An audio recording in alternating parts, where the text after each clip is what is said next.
Halina't samahan niyo kong libutin ang public library dito yan sa Dearborn, Michigan.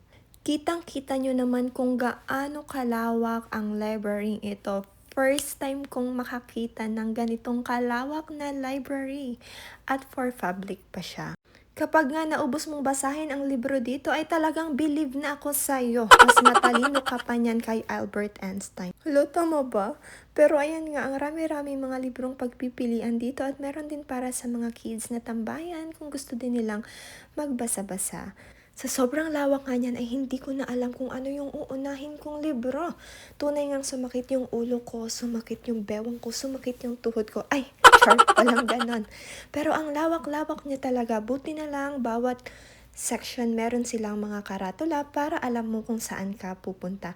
Ayan nga yung part na yan, fiction yan, since hindi naman tayo sa fiction, syempre dun tayo sa totoo, di ba?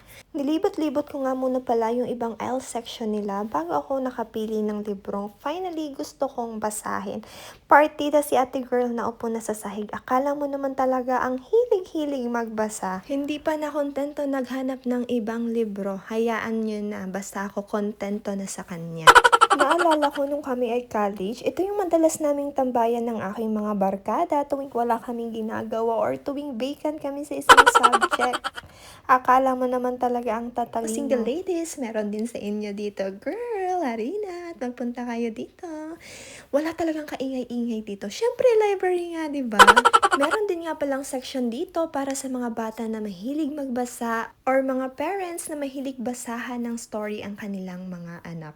Meron din dito Nintendo Switch na kung saan ito yung mga video games nila na piniplay sa TV na parang merong maliit na laman na parang memory card siya. At pagbukas nga, uy, wala naman sa loob. Yun pala, pupunta ka pa sa counter kasi nandun yun at hihingin nyo na lang yun sa kanila. Meron din iba-ibang DVDs pa din sila dito, mga CDs, at meron din para sa mga teen graphic novels. So, naalala ko yung mga pinsan ko sa Pinas na ang hilig-hilig talaga sa anime. Ang hilig-hilig nila sa ganyan, guys. So, naalala ko sila. By the way, 5 minutes away nga lang pala kami dito, kaya naman susulitin ko ito next time kasi ang lapit lang namin. Ang cute-cute nga nung kasama kong bata kasi binigyan niya ako ng drawing na yan na talaga naman nakapagpantig ng puso ko kasi ang cute-cute nila.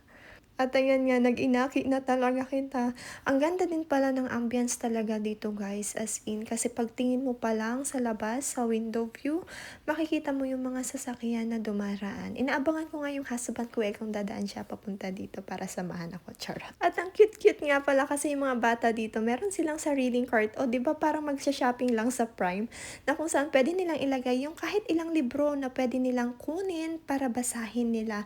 Ang maganda nga pala dito ay pwedeng itong dalhin sa bahay, pwedeng i-take home at nasa sayo kung kailan mo ibabalik.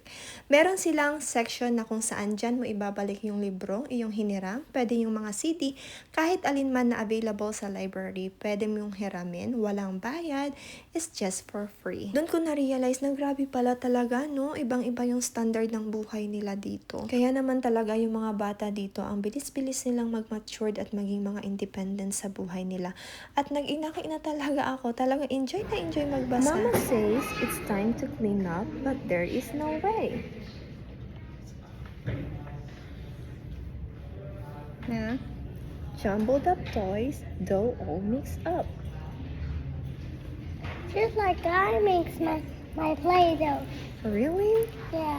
Yeah. He makes Play-Doh. Ivy And Roscoe wants to clean up my street to come out. But where should they start? Roscoe starts by getting out some cars. Their mama said, "Really, Roscoe?" Next, Roscoe cleans out the toe that is not how Ivy would have done it. Now the leaves don't match. But the leaves have to match. Everything has a place, the blocks, the cars, the animals. At naging babysitter na nga talaga yung ate girl nyo. Anyway, kasama ko naman talaga yung dalawang bata na yan. Mga primary ko sila. At in-invite ako ng nanay nila na pumunta sa bahay nila. Ang galing at talagang napamangha ako dito. Kasi kahit ilang libro yung hiramin mo or mga CD or mga Nintendo Switch na pwedeng laruin ng mga kids sa bahay ay pwedeng-pwede nga naman talaga ang hiramin. At ikaw, nasa sayo kung kailan mo talaga ibabalik. Dumaan nga din pala kami dito sa Papaya, which is isa sa Asian store dito sa aming area. First time ko dito, guys.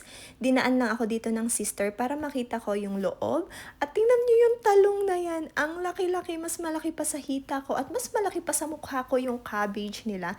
At in fairness, Boracay lang ang peg. Meron silang pa buko juice at merong straw na kasama. Wala, na-miss ko yung buko, parang gusto ko.